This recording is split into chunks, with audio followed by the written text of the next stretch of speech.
Now being recorded. Oke. Ya.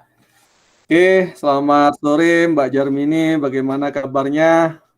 Ya, selamat sore Pak Fai, kabarnya sehat. Alhamdulillah. Sehat-sehat. Bagaimana Pak Fai kabarnya? Alhamdulillah, baik-baik juga, sehat selalu, dan jangan lupa bahagia yang jelas ya. Iya, itu betul sekali. Pandemi tetap sehat ya Pak, atau bagaimana? Ada kegiatan lain di luar? Alhamdulillah.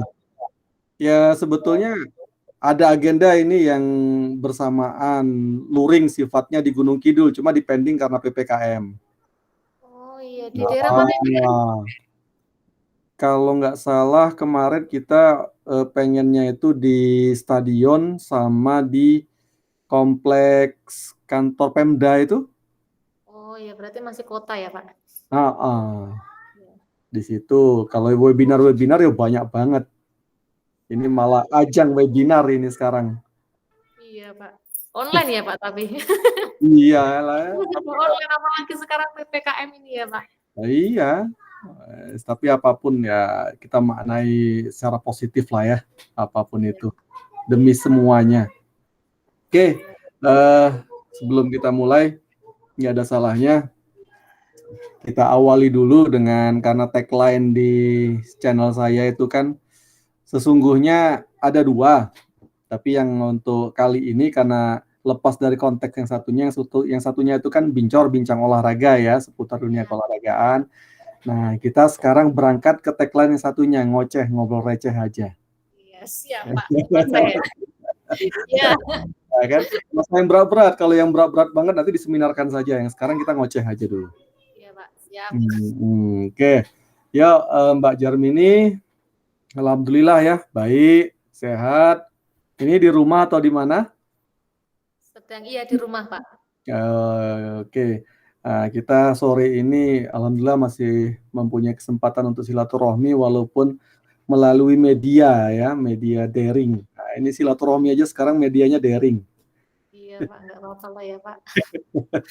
Demi menjaga kesehatan banyak orang. Nah, itu dia makanya ya, demi semuanya intinya. Oke, sore ini karena ini kan kebetulan masa saat ini itu kan masa yang lagi hangat-hangatnya, lagi gencar-gencarnya, semangat-semangatnya teman-teman mahasiswa, khususnya yang hendak terjun ke KKN semester ganjil. Nah, ini prepare-nya lagi sangat luar biasa. Kalau yang semester genap kan setelah ini di awal tahun ya, kurang lebih ya, sekitar bulan Februari, Maret itu sampai April, Mei biasanya. Nah, ini yang semester ganjil itu kan Juli sampai Agustus atau bahkan Juli sampai September ya. Kalau nggak salah dulu ya, 1,5 bulan kan? Iya, 1,5 bulan Pak. 1,5 bulan. Namun ya tidak ada salahnya kita sedikit berbagi kisah, cerita, syukur kisah cerita kita itu bisa bermakna dan bisa menjadi inspirasi atau bahkan referensi teman-teman yang hendak KKN, Mbak Jarmini, seperti itu. Jadi ngobrol kita sore ini harapannya bisa mengedukasi agar teman-teman itu lebih percaya diri, apalagi sekarang KKN-nya modelnya daring, Jar.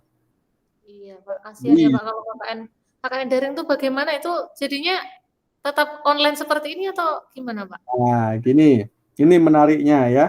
Karena memang situasional saat ini masa pandemi untuk kenyamanan, keamanan semuanya model KKN-nya itu sedikit dimodifikasi ya. Kalau saya mungkin boleh menyampaikan memaknai ya sedikit saja sih dimodifikasinya, nggak banyak. Dari yang full luring kalau dulu di saat kita aman, sekarang daring. Tapi daring itu bukan berarti interaksinya pun daring. Enggak, tetap ada juga sih interaksi luringnya dengan berbagai catatan khususnya terkait dengan pematuhan protokol kesehatan dan lain sebagainya. Itu tetap berlaku. Nah, namun kami sebagai pembimbing dan juga teman-teman mahasiswa yang di lapangan, komunikasi koordinasinya itu by daring. Ya, ataupun program-program KKN teman-teman pun apabila memang mau disesuaikan dengan kondisi kekinian ya masa pandemi seperti ini terkait IoT, Internet of Things juga enggak apa-apa. Boleh juga, sah-sah juga.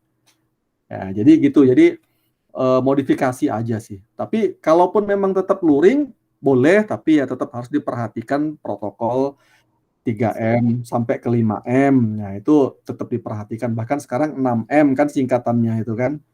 Nah, itu Iya, nggak tahu ini besok sampai berapa M juga belum tahu kita. banyak M ya, Pak. Nah, M. Kaya jadinya. Lah itu. Ya bedanya cuma di situ aja sih sebetulnya. Terus sisi yang lain yang berubah, ini juga menjadi keuntungan tuh. Katanya kan masa pandemi ini bisa menjadi masa sulit tuh, Jar. Iya. Ya kan, apalagi dengan teman-teman yang memang hidupnya itu bergantung dengan apa istilahnya orang banyak ya, kerumunan dan lain sebagainya. Ini kan di masa pandemi ini kan banyak pembatasan, jadi agak sulit. Namun di sisi yang lain, kalau untuk teman-teman KKN sedikit diuntungkan, karena teman-teman boleh ber-KKN di lingkungan tempat tinggalnya. Nah, iya betul ya, Pak, ya. Plus teman-teman itu boleh membuat kelompok atau komunitas KKN kan tetap saja kurang lebih tidak dipaksakan harus seperti dahulu kelompok minimal 9-10 orang gitu kan. Sekarang enggak. Yang penting misalkan dalam satu desa misalkan ada 2, 3, 4, 5 mau bergabung boleh, layaknya KKN luring dulu sampai kelompok. Boleh akhirnya. Tapi kalaupun memang terpaksanya tidak sendirian juga enggak apa-apa. KKN sendiri gitu ya, Pak? Iya. Ya karena memang menyesuaikan. Oh, iya. Dan tidak harus terpaku pada satu tema. Dalam artian konteksnya intinya ya kalau bisa sih menyasar ke COVID-19 ya. Kalau bisa apapun itu tema prokernya, program kerjanya, tapi menyasar terkait dengan COVID. Misalkan sekalipun pembelajaran kan, pembelajaran luring terkait dengan masa COVID biar aman ya kan dan lain sebagainya itu boleh.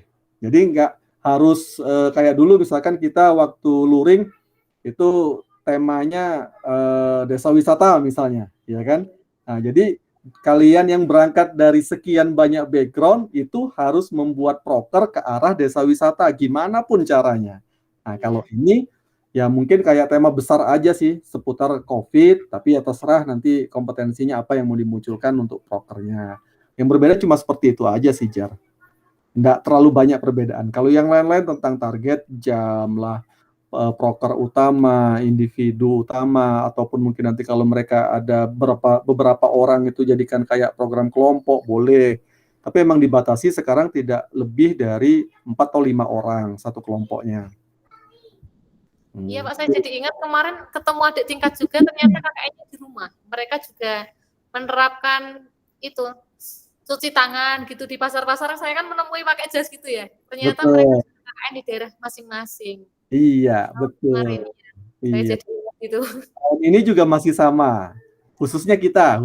Tapi kalau kampus yang lain saya kurang paham. Mungkin ada sudah yang berani luring selama mungkin di wilayahnya itu aman, zona hijau dan lain sebagainya mungkin loh ya.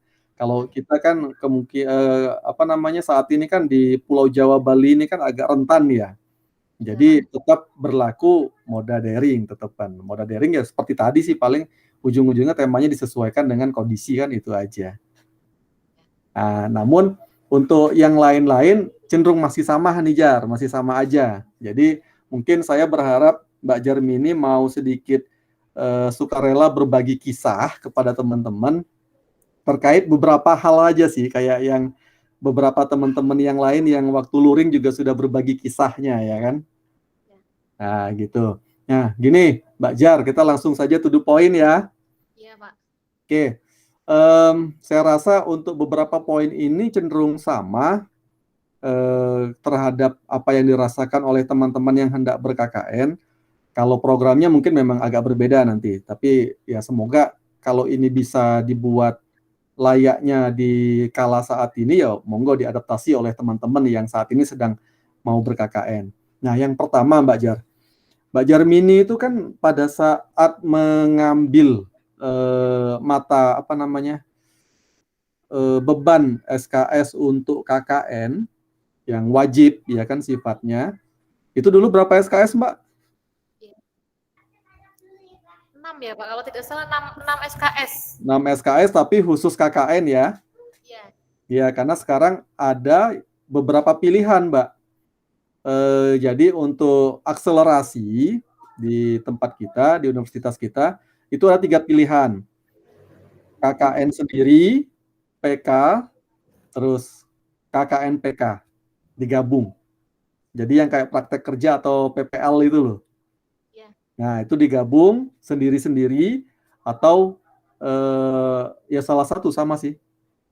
Jadi kalau misalkan dulu kan kalian terpisah, betul-betul terpisah ya kan? Iya. Nah, kalau sekarang boleh ada 3 pilihan. Misalkan kalau digabung KKN plus PK berarti dia harus membagi waktu, KKN-nya jam berapa sampai jam berapa, PK-nya jam berapa sampai jam berapa. Itu Iya. malah seperti dulu ya Pak, dulu juga pernah seperti itu kan? Iya, betul. Terus karena mungkin ada perubahan dan lain sebagainya, dipandang mungkin kurang begitu efektif dan lain sebagainya, akhirnya dipecah lagi kan. Ya. Nah, sekarang mungkin beberapa pertimbangan terkait kondisi juga bisa jadi untuk kenapa kok akhirnya ini kayaknya masih bisa nih digabungkan. Apalagi kan di masa seperti ini kan nggak full time juga kayak kita waktu luring dulu kan KKN-nya. Nah, seperti itu. Oke. Nah, pertama Mbak Jarmi ini pada saat memilih KKN, yang terlintas di benak Mbak Jarmini itu Mbak Jarmini mau ngapain? Nah itu Pak, kalau saya dari segi saya pribadi ya Pak, saya pribadi Ya. itu dulu kalau pas mau mengambil mata kuliah KKN ini sebenarnya saya yang paling takut itu yang KKN ini daripada PPL. Kalau PPL kan bertemunya dengan siswa. Dengan siswa ya belajar, intinya belajar mengajar dengan siswa. Tapi kalau KKN itu kan terjun langsung ke masyarakat. Nah itu dulu ketika mau mengambil KKN tuh memiliki rasa takut. Takutnya itu nanti tidak bisa beradaptasi dengan masyarakat. Kemudian nanti programnya takutnya tidak sesuai dengan yang diharapkan masyarakat, seperti itu.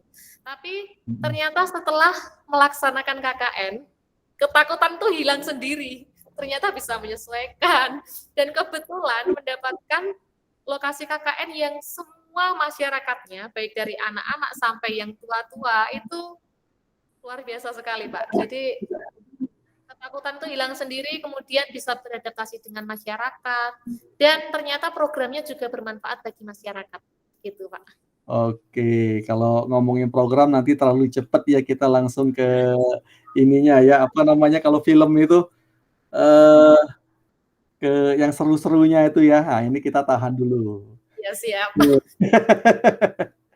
Oke, Mbak Jar, ketakutan, berarti ada ketakutan, jangan-jangan gitu ya, dan lain sebagainya.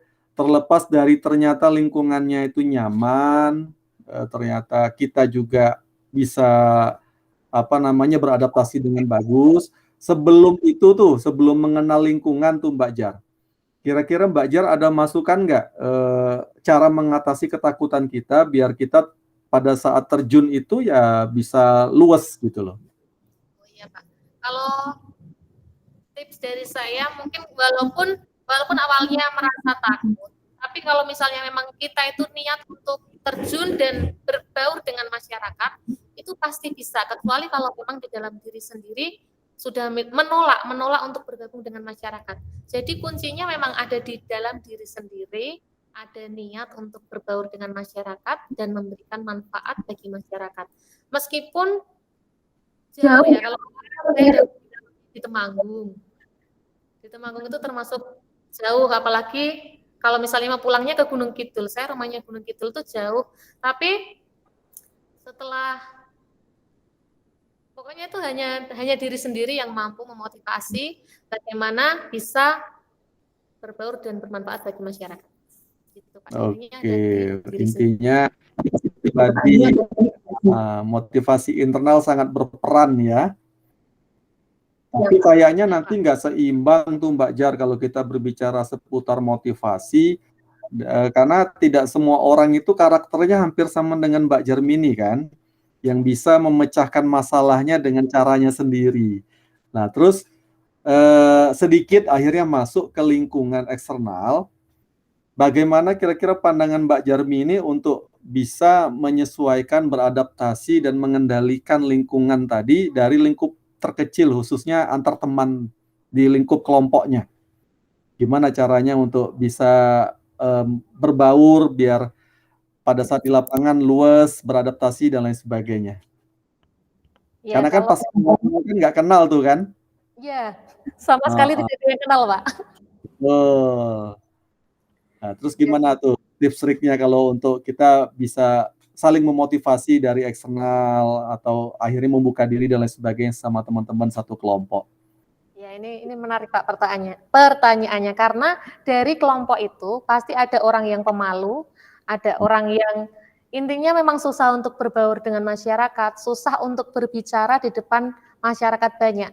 Tapi dari internal kelompok sendiri itu harus saling memotivasi, kemudian tidak boleh ada yang saling menjatuhkan. Dulu punya prinsip seperti itu. Apapun yang terjadi, semua harus bekerja. Kemudian ketika ada yang istirahat juga, ya kita bangunin. Kemudian kalau yang waktunya bekerja kita bangunin, harus ikut bekerja semua gitu Pak.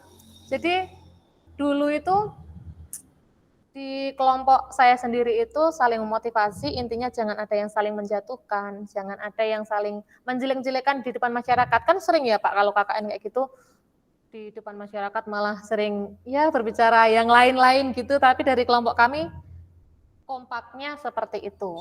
Jadi jangan sampai ada yang intinya saling menjelek-jelekan dan sebagainya, jangan sampai itu.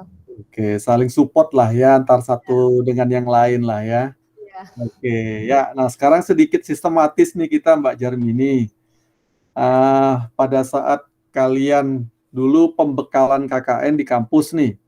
Iya. Nah, berarti kan paling nggak kan kalau sudah pembekalan dikasih materi-materi oleh beberapa narasumber ya kan dari berbagai latar belakang dan pengalaman ya kan.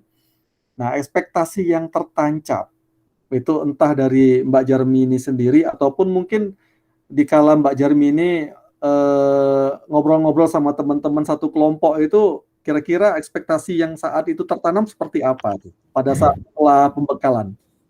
Saat pembekalan untuk ekspektasinya ya Pak, Temanggung ya, tempatnya di Temanggung. Itu ya ekspektasinya itu ditempatkan di tempat yang sangat deso gitu takutnya. Dulu ya sama teman-teman seperti itu. Ternyata kebalikannya, Pak. Beruntungnya di situ.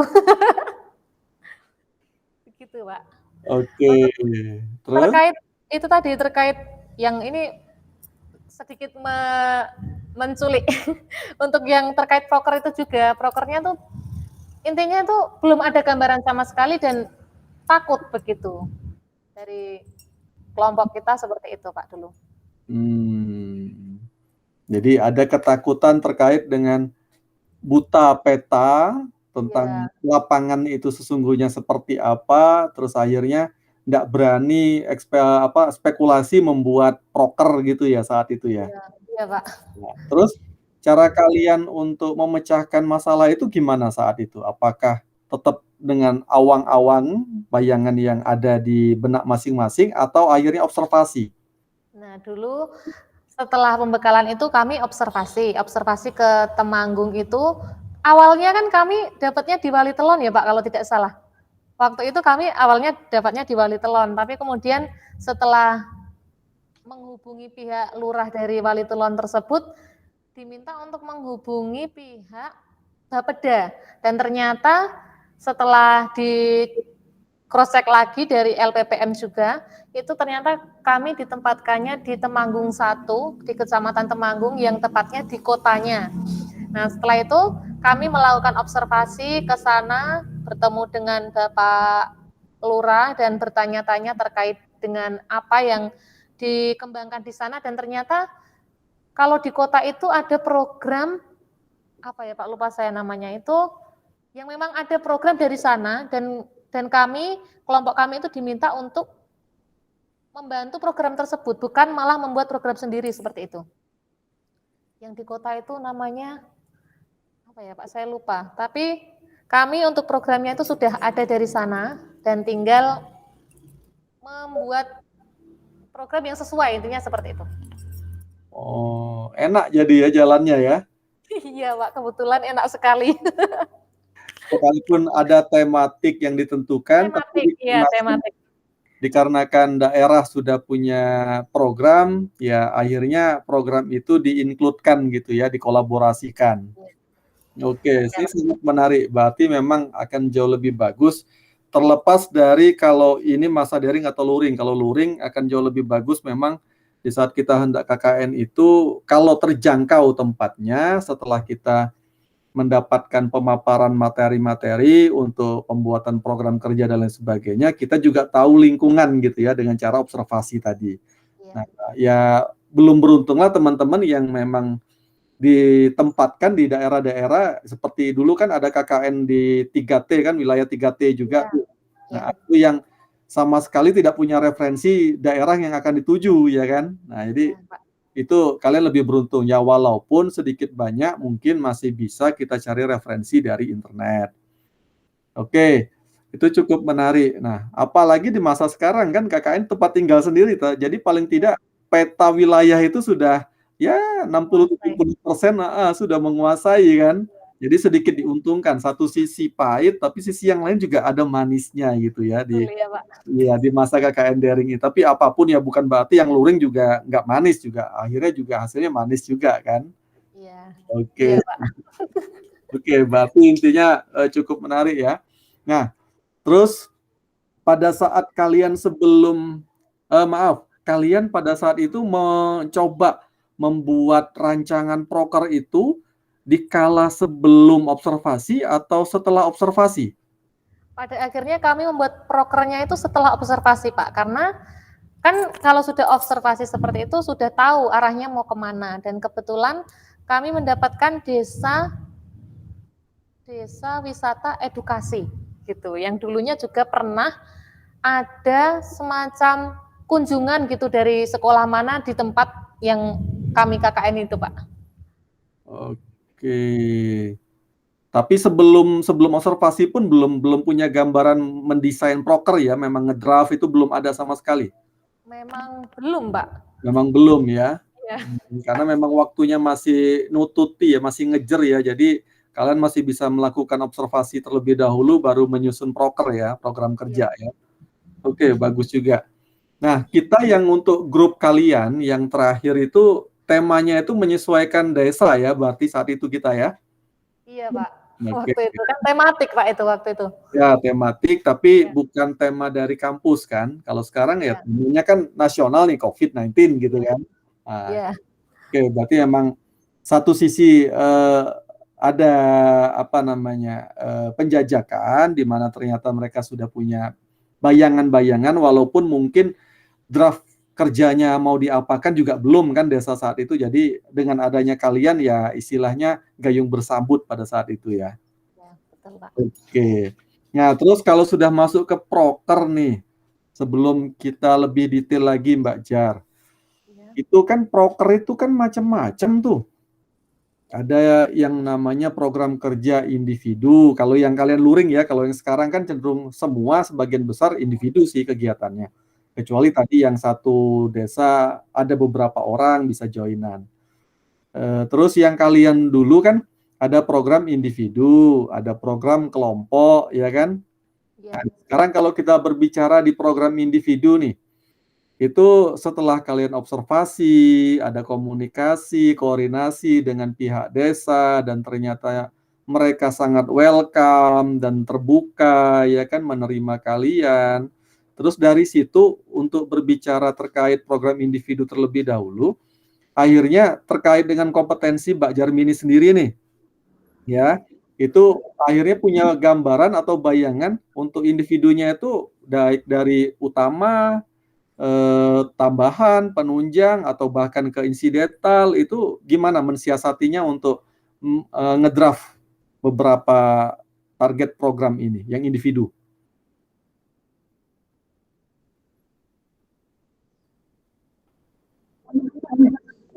Oke, yang terkait program individu itu kan ada program utama, ada penunjang, ya kan, ada tambahan, ada insidental saat itu ya. Nah, setelah Mbak Jar ke observasi ke lapangan, terus gimana cara strategi Mbak Jarmini sesuai kompetensinya Mbak Jarmini, kuliah di jurusannya, itu ngedesain programnya kerjanya? Mana yang ditempatkan di utama, mana yang ditempatkan di penunjang? Oh, Aduh, saya sambil buka laptop ya Pak. Ini saya sambil buka laptop karena memanggil ingatan kembali. Memanggil ingatan kembali Pak. Jadi untuk yang kami kan dulu program utama dari kelompok itu kan nanti pada akhirnya yang program individu per mahasiswa itu nanti menginduknya ke program utama kelompok kan Pak. Oh, strateginya seperti itu ya? Ya, jadi waktu itu untuk semua program individu itu menginduknya ke program utama kelompok yang berkaitan dengan prodi masing-masing begitu dulu.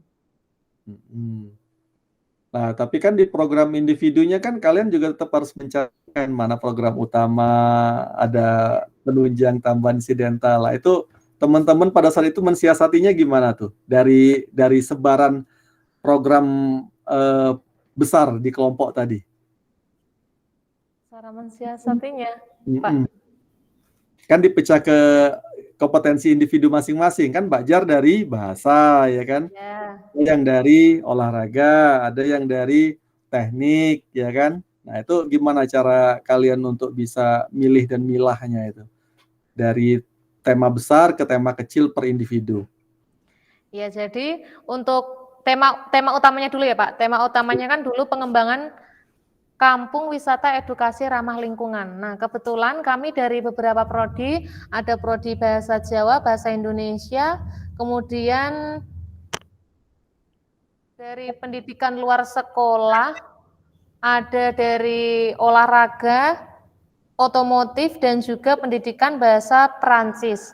Nah, dari IPS juga ada IPS juga. Jadi, dari program utama kelompok tadi ada beberapa program-program utamanya juga, misalnya pengembangan pos batik, kemudian ada pos permainan dan sebagainya. Nah, nanti dari program-program individu yang sesuai dengan prodi itu bisa dimasukkan ke dalam bagian-bagian tersebut, Pak. Contohnya misalnya ada yang dari bahasa Jawa ya, Pak. Kalau bahasa Jawa itu mereka membuat nama-nama dari program itu menggunakan bahasa Jawa seperti itu. Kalau saya dari prodi bahasa Indonesia, kemarin ada pelatihan drama fabel dan juga ada pembuatan mading.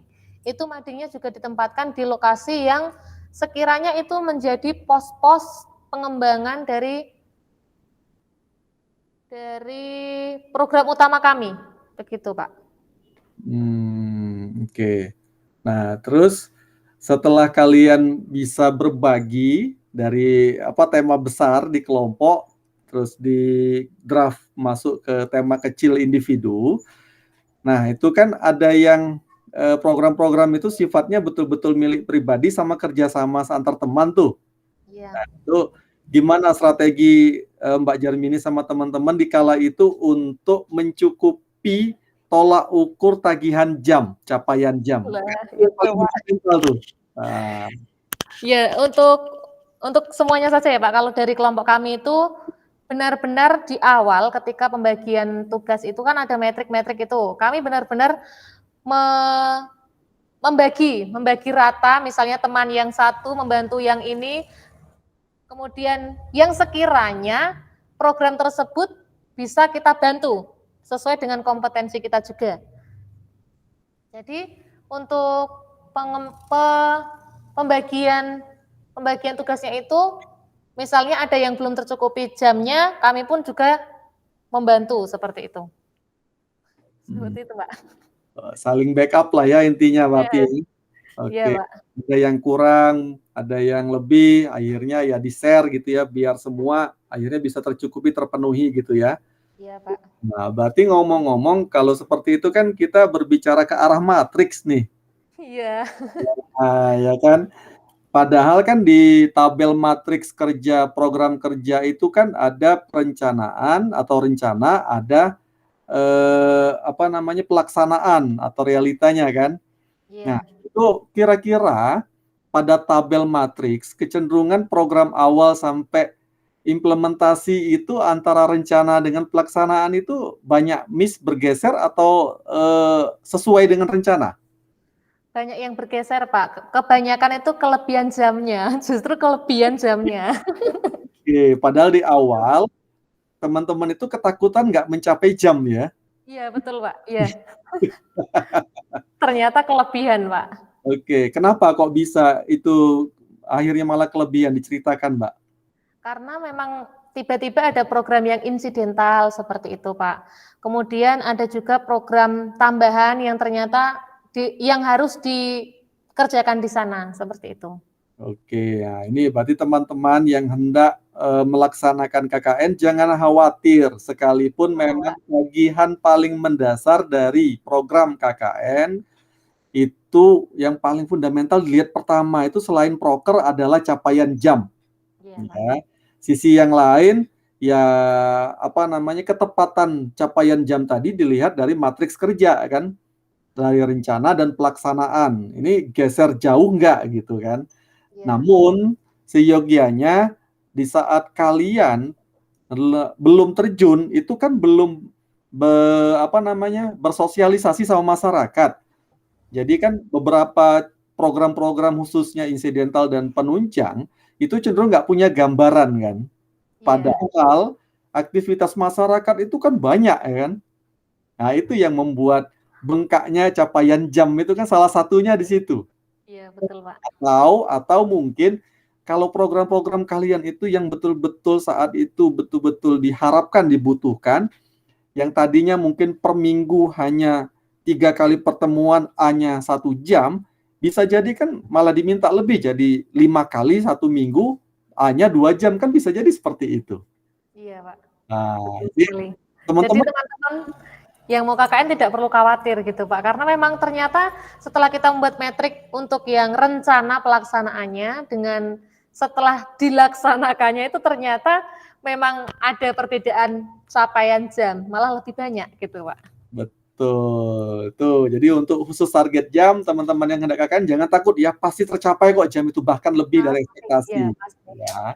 Apalagi kalau proker kalian itu betul-betul menarik dan memang ditunggu-tunggu oleh masyarakat. Nah, ngomong-ngomong masalah tadi kita baru proker individu. Nah, sekarang ke proker kelompoknya, Mbak Jarmini. Proker kelompoknya itu kan ada kemarin itu lingkup desa sampai ke lingkup kecamatan ya. Iya, iya, Pak. Itu yang proker kelompok baik yang desa maupun kecamatan yang akhirnya menjadi salah satu proker yang membasis di penerimaan masyarakat dahulu itu apa itu, Mbak? Yang terkait wisata edukasi itu, Pak. Iya. Terkait wisata edukasi. Apa itu? Dulu yang kalian buat acara 1 hari 1 malam atau apa itu loh? Saya lupa. Yang ada ini, Pak. Yang tahu itu apa namanya itu? Gerebek tahu? Gerebek tahu. Iya, itu namanya sebentar, Pak.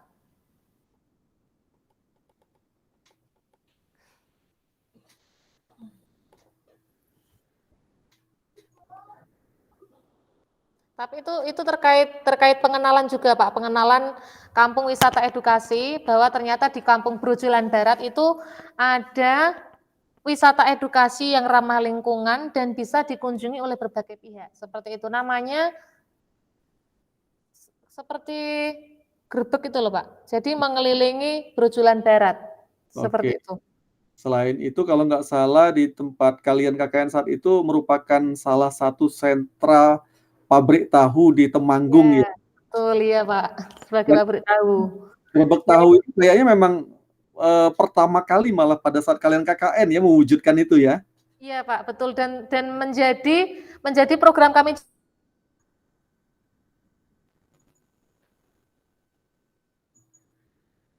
Aduh.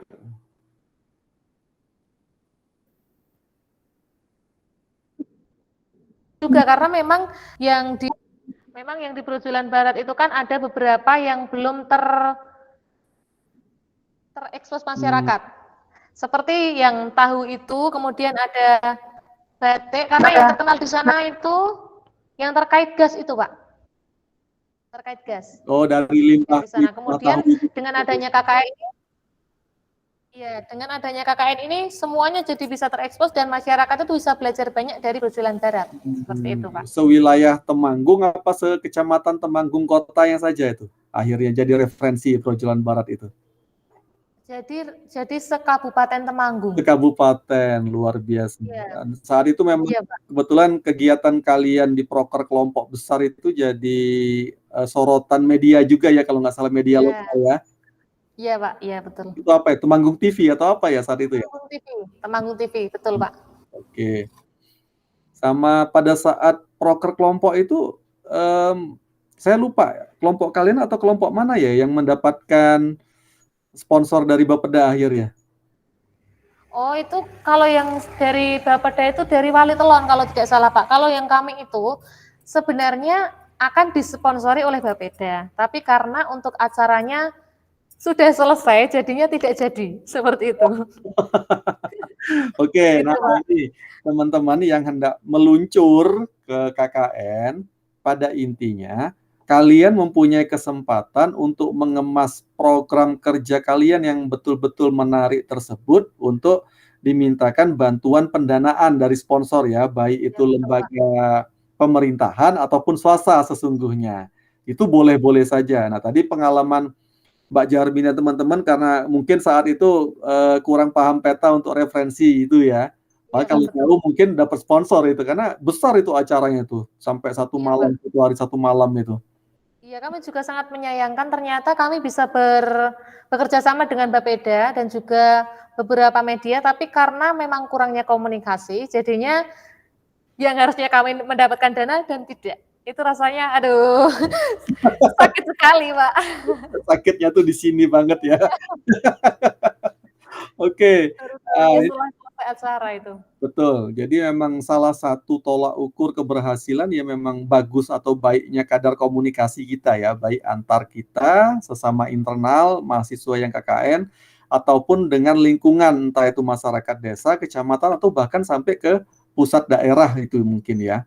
Nah, ini juga menjadi masukan nih untuk teman-teman yang mau KKN. Ini bisa menjadi sebuah referensi untuk kalian sedikit diringankan program-program kalian yang betul-betul bagus, menarik, bermanfaat, berdaya guna bagi daerah, bagi desa untuk mendapatkan bantuan dana. Ya. Oke, sangat menarik. Itu saya juga sungguhnya cukup takjub dengan kelompok-kelompok yang di semester genap itu juga. Kalau yang di tempat kalian memang yang sangat luar biasa kan program yang satu hari satu malam itu ya untuk grebek tahu terus apalah kirab budaya intinya apa? Kirab budaya, iya Pak, kirab budaya. Iya itu kan karena sampai malam itu banyak sekali pementasan dan lain sebagainya. Itu sangat luar biasa dan Brojolan Barat akhirnya betul-betul berwarna ya akhirnya ya. Oke, itu capaian yang sangat luar biasa. Nah, tapi itu kan kita udah melangkah jauh sekali nih, sudah sampai ke capaian yang sangat luar biasa, fantastis tadi ya. Tapi pada saat prosesnya gimana tuh Mbak? Cerita pengalaman pada saat proses menuju hasil yang luar biasa itu. Ya, adakah drama, adakah dilema?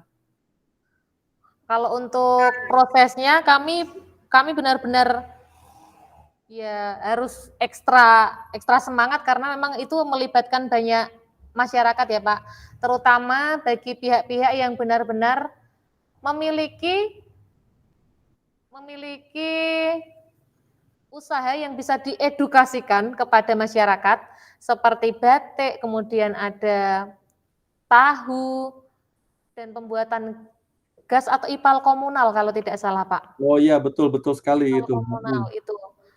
Nah jadi kami harus bekerja sama dengan Bapak RW dan juga Bapak RT di sana, kemudian untuk membantu program kami, terutama menghubungi pihak-pihak yang sekiranya akan dijadikan program edukasi, kampung wisata edukasi. Jadi ada beberapa yang belum terekspos memang, dan pada akhirnya setelah adanya kami bersama teman-teman KKN itu, jadi bisa menjadi referensi dan juga menjadi program tambahan pada wisata edukasi di Brojolan Barat tersebut, Pak. Oke, sampai ada apa namanya, susur apa juga itu ya, kayak mini tubing juga segala macam itu ya. Iya, itu pos permainan di sana, Pak, ya. Oke, sangat Iya. menarik. Nah, ini berarti teman-teman sekalian, pemirsa, selain komunikasi yang baik, koordinasi ke semua pihak yang berkompeten, yang pengampu kebijakan yang bagus, ternyata kita untuk mengoptimalkan agar swadaya masyarakat itu tumbuh, gotong royongnya tinggi, ya akhirnya kita harus getol untuk melakukan pemberdayaan masyarakat yang sangat luar biasa. Jadi potensi-potensi yang belum tergali bisa muncul seperti yang tadi dinyatakan sama Mbak Jarmini ya. Jadi gimana caranya pinter-pinternya teman-teman yang ber-KKN itu untuk memetakan ya, mengemas peluang-peluang yang bisa diunggulkan tadi ya. Oke, sangat menarik Mbak Jar. Nah, tapi di saat proses nih mewujudkan program-programnya itu, biasanya kan pastinya ada drama-drama dan lain sebagainya. Gimana tuh cerita sedikit Mbak Jarmini biar teman-teman bisa tahu drama-drama umum yang terjadi semasa KKN, khususnya yang luring ya. Kalau yang daring mungkin sedikit berbeda ceritanya. Yang selama proses menuju yang program utama, Pak, atau yang bagaimana? Ya, sepanjang selama di lapangan pada saat KKN. Drama-drama apa saja yang mungkin boleh di apa istilah di-share di sini kisah-kisahnya. Dramanya apa ya, Pak? Kalau di tempat kami itu saya jujur ya, Pak, jujur kalau di tempat kami yang lokasi KKN itu memang dari semua elemen masyarakat, baik dari anak-anak, kemudian para remajanya, dan kemudian ada pemuda, kemudian ada juga yang orang tua dan dewasa, itu intinya kami memang sudah sangat akrab gitu, Pak. Untuk permasalahannya mungkin kebanyakan dari intern. Tapi kalau dari masyarakat memang hampir tidak ada. Oke, Gitu. berarti kalau dari lingkungan eksternal atau masyarakat sekitar sangat kondusif ya, mereka sangat open, Mendukung juga. iya, menerima orang luar dan lain sebagainya, Iya, Pak. sehingga cenderung baik-baik saja gitu ya. Nah, kalau Betul. yang internal kalian gimana drama-dramanya? Tapi itu sebenarnya hanya ini ya Pak, hanya terkait keseharian saja. Karena emang Wah, dari berbagai kebiasaan yang di rumahnya seperti apa, kemudian jadi satu seperti itu. Contoh kecil saja, misalnya jatahnya masak itu jam 6 ya, itu bisa jadi jam 8, jam 9 itu yang punya emah itu sampai sakit itu. Seperti itu, Pak. Jatahnya makan siang itu jam 12, nanti jam 3 baru makan siang, seperti itu. Mungkin kalau oh, yang cowok, ini kan kalau yang di tempat saya itu kan sebenarnya awalnya kami mau ditempatkan di balai desa. Masih ingat tidak, Pak, waktu iya itu? iya iya, betul, Tapi heeh. karena balai desanya itu jauh dari masyarakat yang akan kita gunakan untuk KKN, itu pada akhirnya kami mencari lokasi di sana. Setelah mencari lokasi di sana, berbicara dengan Bapak RW sendiri mengatakan bahwa kalau di sini memang untuk rumahnya kebanyakan kecil-kecil, Mbak. Jadi untuk tempat tinggalnya mungkin tidak bisa bersama kami seperti itu. Nah, pada akhirnya kami mencari kos yang itu memang sebelumnya kosong, belum ada yang meninggali. Dan untuk yang cewek-cewek saja itu ngekos sendiri dan yang cowok juga ngekos sendiri. Jadi untuk koordinasi antara yang cewek dengan yang cowok itu Pak yang agak susah. Oke, iya. Apalagi bisa sampai malam ya Pak kalau misalnya ada cowok-cowok seperti itu. Oke. Jadi memang, di saat pengalaman masanya Mbak Jarmini ini cukup unik teman-teman. Dari 4 kelompok yang berbarengan, sesungguhnya yang cukup diuntungkan itu malah kelompoknya Mbak Jarmini sesungguhnya kan saat itu. Walaupun akhirnya nggak jadi ya kan.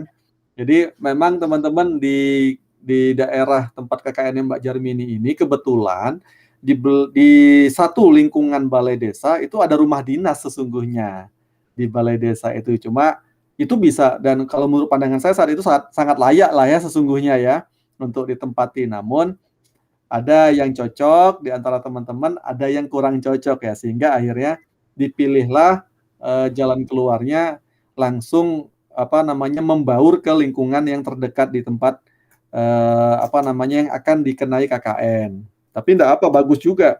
Walaupun satu sisi bisa saja sih diatur sesungguhnya ya, tapi apapun ya semua demi yang terbaik lah ya, gitu. Iya, Pak. Sisi yang lain yang cukup menarik, ini teman-teman yang mau KKN, ini sesungguhnya memang sangat menarik sih. Jadi gimana caranya kita itu menurunkan ego, menyamakan frekuensi, ya kan? Karena memang hal-hal sepele terkadang bisa memantik jadi masalah besar antar teman pada saat KKN. Karena memang kayak tadi misalkan sudah disusun secara ideal piket untuk beres-beres rumah misalnya kan. Nah, masak atau misalkan koordinasi ke desa atau ke pengampu kebijakan yang lain atau tokoh masyarakat yang lain malah jadi harus berganti orang dan lain sebagainya. Ini hal-hal kecil yang seharusnya kalau dikomunikasikan dengan baik itu bisa terselesaikan dengan baik pula. Tapi ya nggak apa-apa, ini pasti umum, pasti terjadi. Tinggal gimana teman-teman menurunkan ego untuk saling menyelami antar satu dengan yang lain kan gitu ya. Agar akhirnya semua kembali pada satu frekuensi yang sama, tujuan, visi dan misi yang sama dalam menyelesaikan tugas KKN itu sendiri. Oke, sangat menarik Mbak Jarmini. Nah, terus Mbak Jarmini, itu kan program KKN memang ada subsidi dari kampus tuh, walaupun mungkin besarannya nggak besar ya. Dikatakan cukup juga ya dicukup-cukupkan lah ya. Nah, terus gimana cara Mbak Jarmini dan teman-teman mensiasati agar program yang sebegitunya, kalau bagi saya tetap itu hitungannya bombastis lah ya, spektakuler, itu bisa terpenuhi dan tercukupi gitu Mbak? Kalau yang program 1 hari 1 malam itu Pak? Iya. Oh, kalau yang program 1 hari 1 malam itu kebetulan kami mendapatkan banyak support dari warga sendiri. Jadi kami untuk mengeluarkan uangnya tidak terlalu banyak. Mungkin untuk membantu saja karena memang kebanyakan dari kegiatan tersebut warga yang membantu gitu Pak. Karena memang untuk misalnya seperti panggung, kemudian desain-desain seperti itu banyak dibantu oleh masyarakat. Oke, jadi program yang 1 hari 1 malam sampai punya grebek tahu kesenian macam-macam, ada pertunjukan di panggung dan lain sebagainya, drama segala macam, sampai ke wisata-wisata, pengenalan wisata-wisata, launching-launching program wisata baru di sekitar itu kan sesungguhnya tidak membutuhkan biaya yang tidak sedikit teman-teman sekalian. Tapi ternyata ya di kelompoknya Mbak Jarmini itu bisa betul-betul berbaur ke masyarakat sehingga masyarakat bisa bersuasembada, bergotong royong karena mereka diberdayakan secara sukarela, mereka membantu teman-teman yang ber-KKN di lokasi. Nah, ini patut ditiru sesungguhnya. Ini bisa menjadi salah satu strategi ya kan?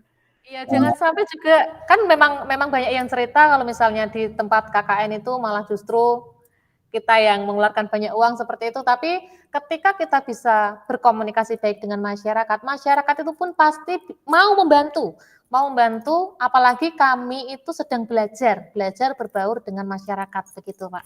Oke ya, sangat menarik ya teman-teman yang hendak ber-KKN, mungkin jurus jitu ini bisa ditiru, ya, boleh ditiru sekali.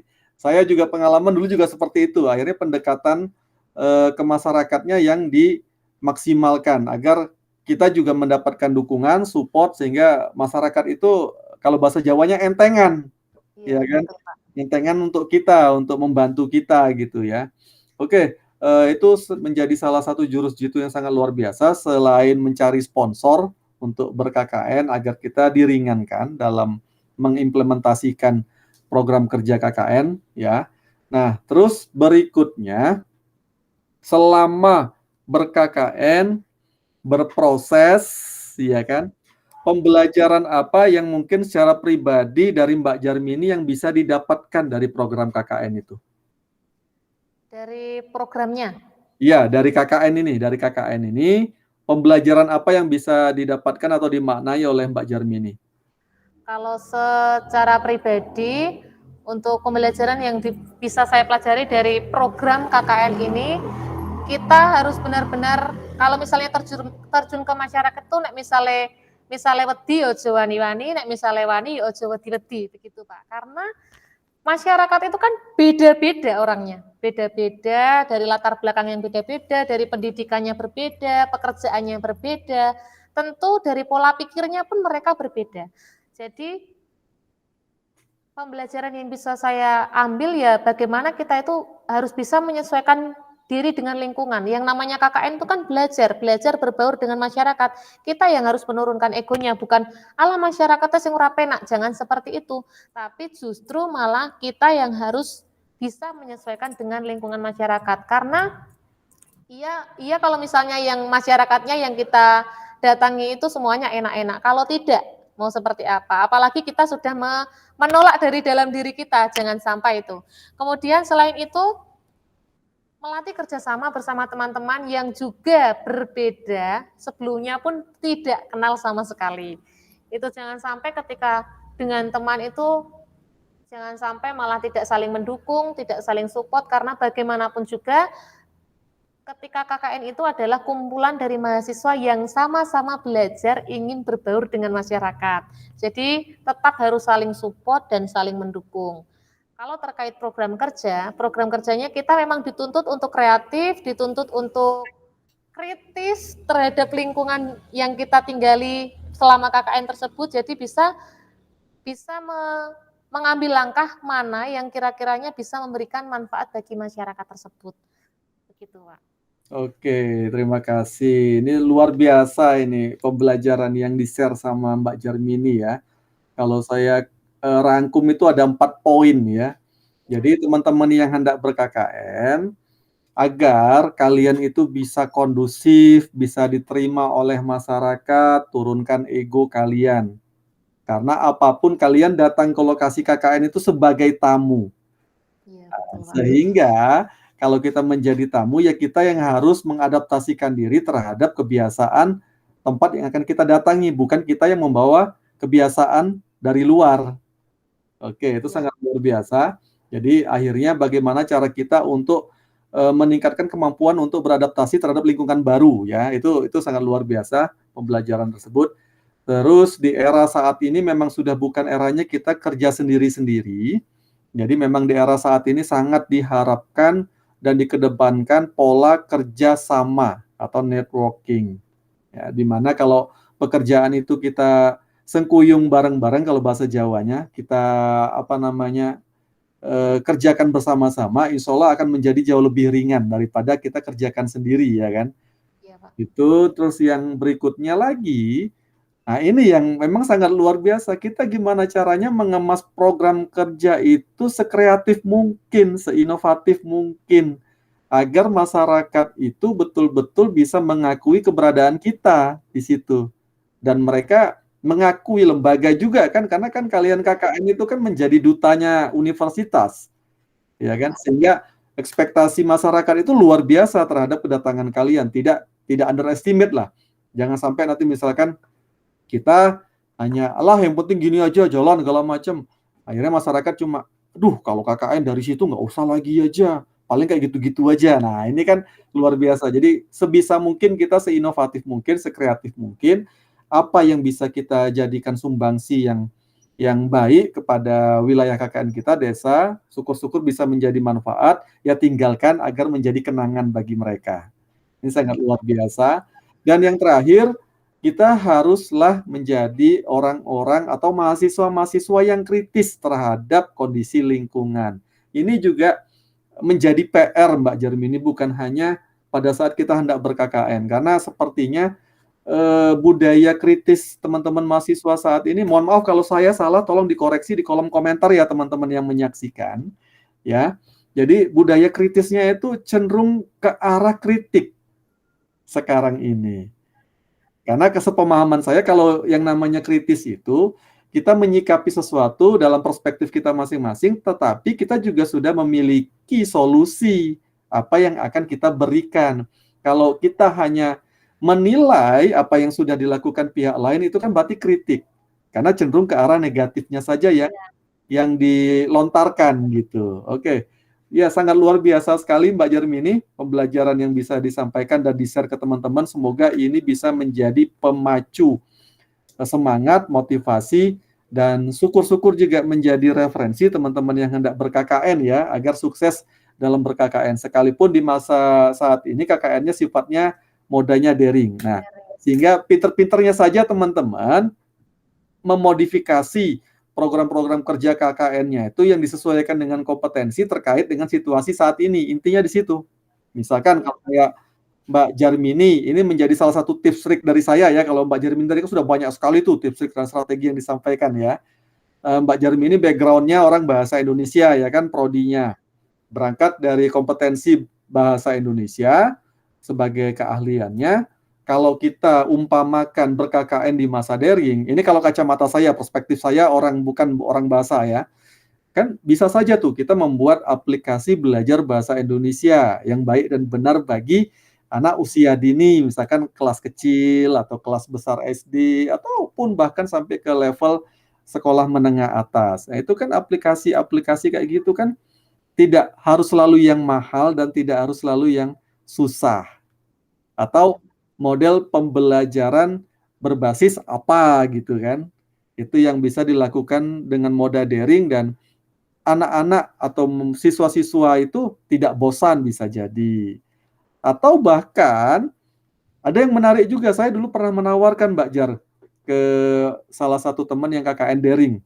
Ini saya buka aja sekalian di sini ya, biar nanti monggo kalau teman-teman bisa menjadi referensi. Khususnya bahasa daerah Mbak Jermini.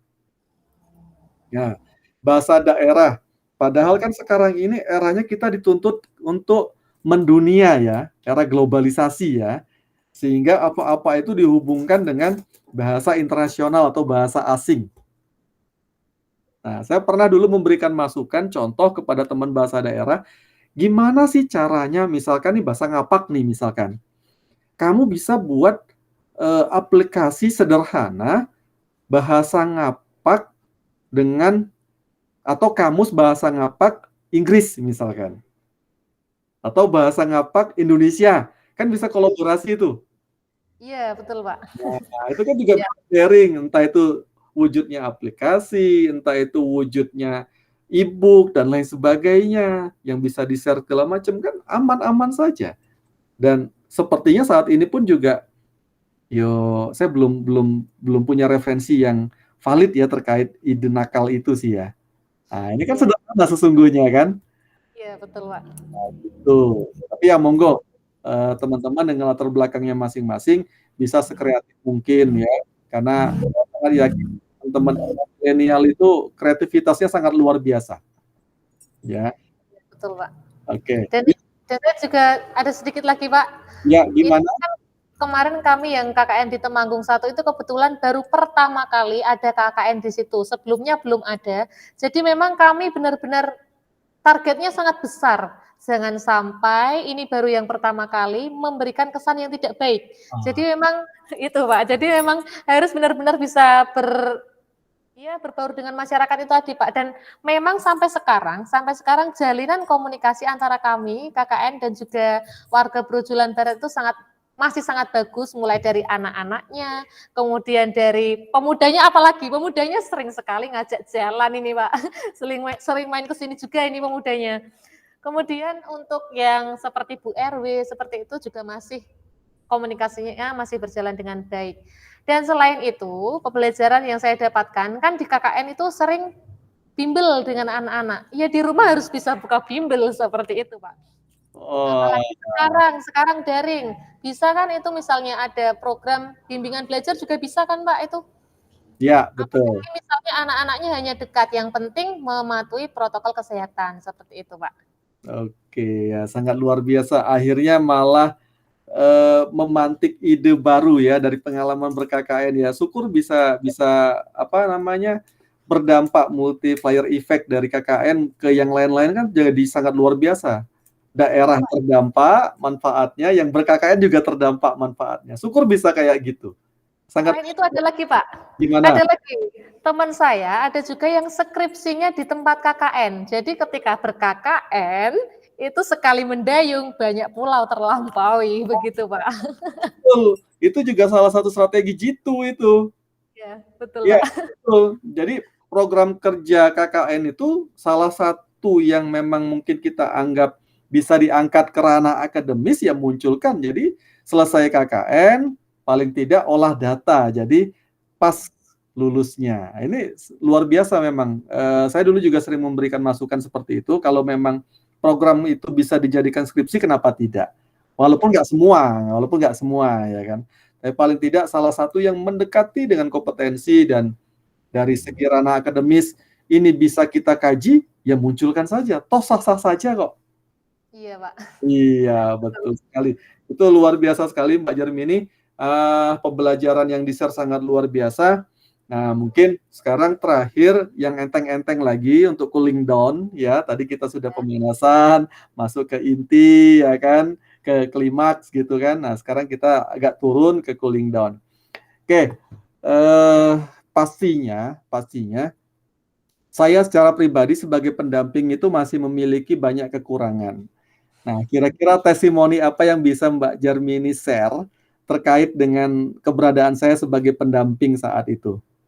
Nah ini, saya sampai sekarang tidak pernah menghapus chattingan saya sama Pak Fai. Kenapa? Karena suatu saat nanti ketika saya ada mahasiswa yang bertanya apakah dulu pernah dibimbing oleh Pak Fai, saya bisa menjawab dengan data begitu. Seperti saya punya dosen pembimbing skripsi, sampai sekarang juga chattingannya tidak pernah saya hapus Pak, untuk memberikan testimoni seperti itu. Jadi untuk adik-adik yang dibimbing Pak Fai, saya yang pernah mengalami dibimbing oleh beliau, untuk komunikasi itu sangat bagus. Komunikasinya tidak pernah terputus, dan juga ketika ada masalah pun beliau juga tanggap.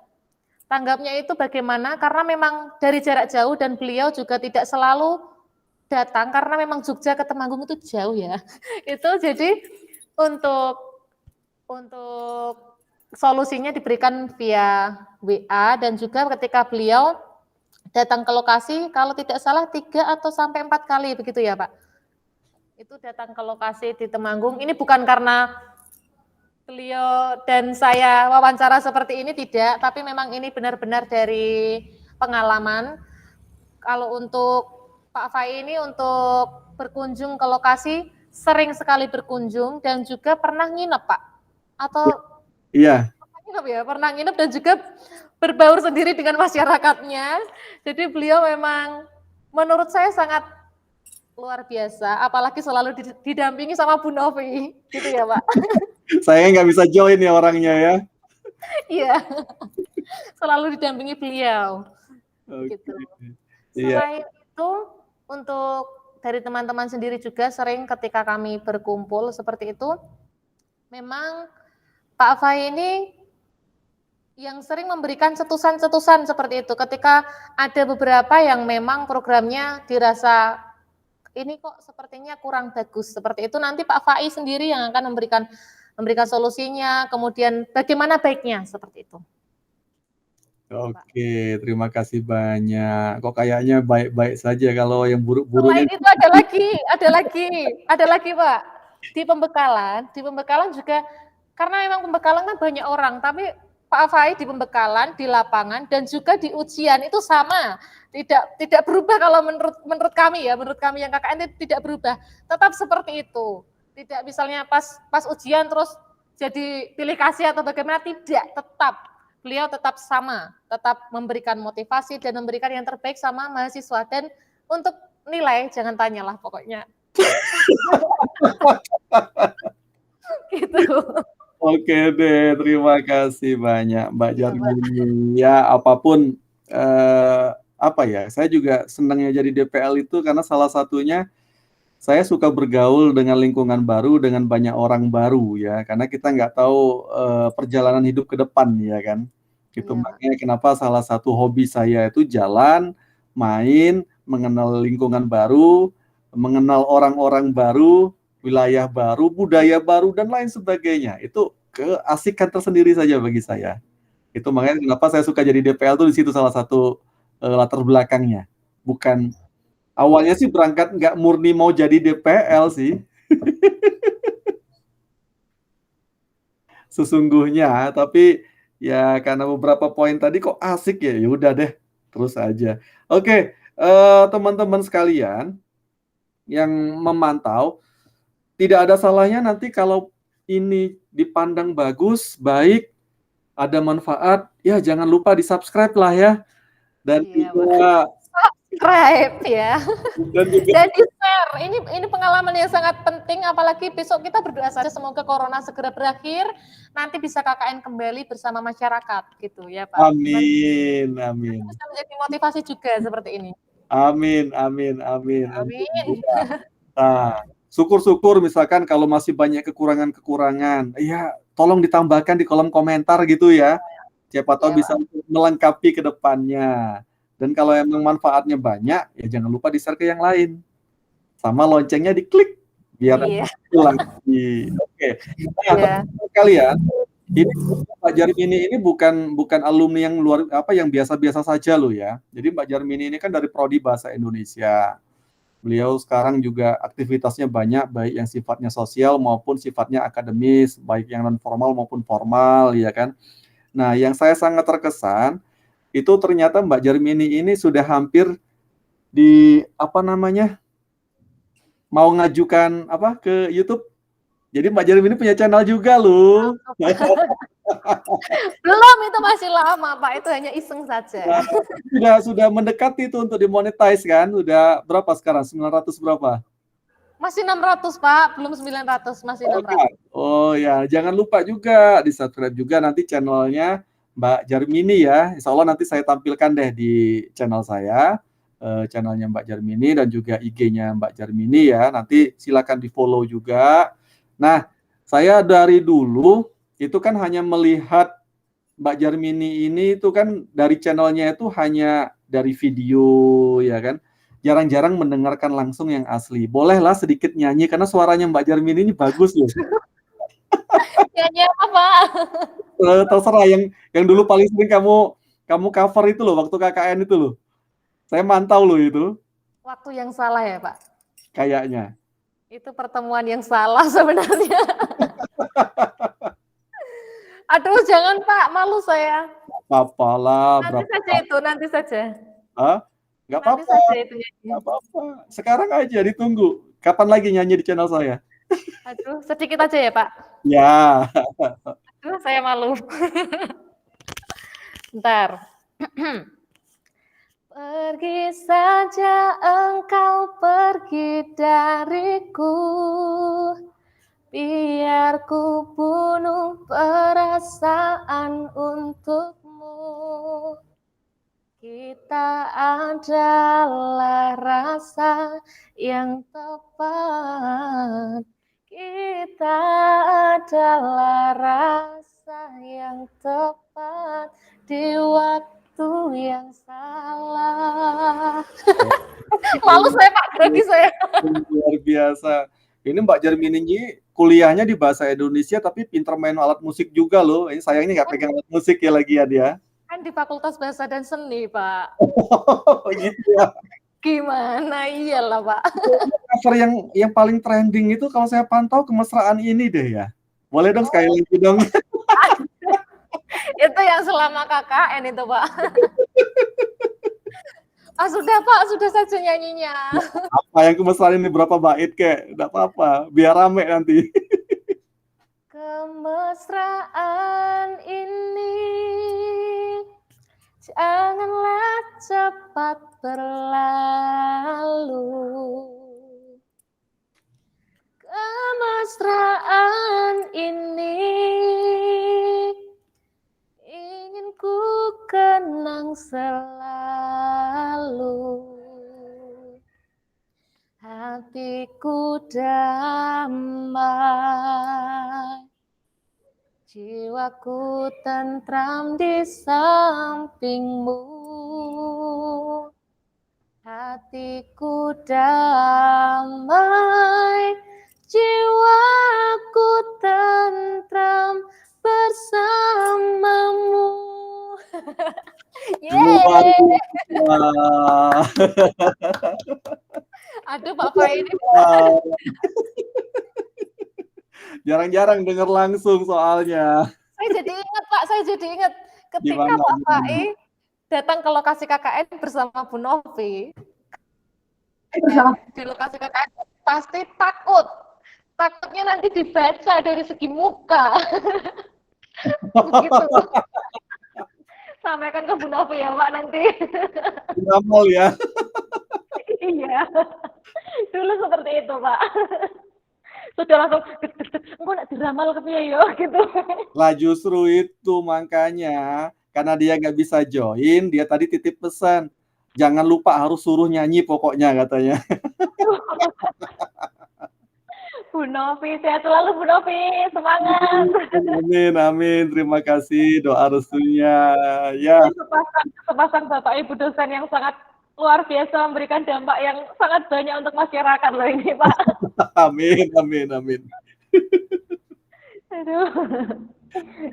Ya, semoga Mbak Jarmini sukses selalu ke depannya ya, berpikir ya. Terima kasih. Ya, baik di bidang kompetensinya ataupun mungkin di bidang yang lain ya, syukur-syukur nanti ya channelnya juga segera melejit. Ini udah banyak subscribernya juga, jam tayangnya juga tinggi ya kan. Ya syukur-syukur nanti pandemi segera berlalu juga biar silaturahmi itu betul-betul lebih kerasa lagi, nggak dibatasi oleh layar dan sinyal gitu ya. Amin, amin, Pak. Oke, terima kasih banyak sekali lagi Mbak Jarmini atas sharing-sharing pengalamannya. Sekali lagi semoga ngobrol receh kita sore ini bisa bermanfaat bagi teman-teman yang memantau channel ini. Syukur-syukur juga bisa menambah motivasi dan menjadi referensi untuk menjalankan KKN menjadi jauh lebih baik. Begitu Mbak Jarmini. Sebelum kita closing, mungkin Mbak Jarmini ada sesuatu yang hendak disampaikan kepada pemirsa? Untuk pemirsa channelnya Pak Fai, untuk apalagi teman-teman yang akan KKN tetap semangat walaupun di masa pandemi ini, apalagi KKN-nya secara daring, tidak masalah. Yang penting kalian tetap bisa berbaur dengan masyarakat, bisa memberikan manfaat bagi masyarakat. Dan selain itu, jangan lupa subscribe channelnya Pak Fai, like di bawah ini, dan juga share sebanyak-banyaknya. Sudah, Pak. Oke, terima kasih banyak Mbak Jarmini. Oke, sama-sama Pak Fai. Gitu teman-teman, kita tutup untuk ngobrol receh kita sore ini. Banyak manfaat insya Allah yang bisa kita maknai ya dalam ber-KKN. Pada intinya KKN ini salah satu media awal untuk teman-teman terjun ke masyarakat, ke dunia nyata. Jadi persembahkanlah yang terbaik untuk masyarakat. Nah, sehingga kalian punya kesan-kesan yang baik untuk masyarakat dan punya pengalaman yang baik pula sebelum masuk ke dunia kerja, sehingga nggak ada salah juga pada saat KKN yang bersinggungan ke arah kompetensi kita betul-betul dioptimalkan.